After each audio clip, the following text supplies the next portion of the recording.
How to fix ChatGPT app not working? First of all, long press on ChatGPT app. Now tap on App Info. Tap on Storage Usage. Clear cache. Clear data. OK. Now close this. Go to Play Store. If you are iPhone user, then go to App Store. Now search for ChatGPT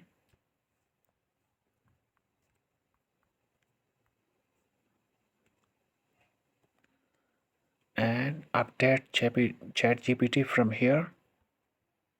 This will fix the issue for you.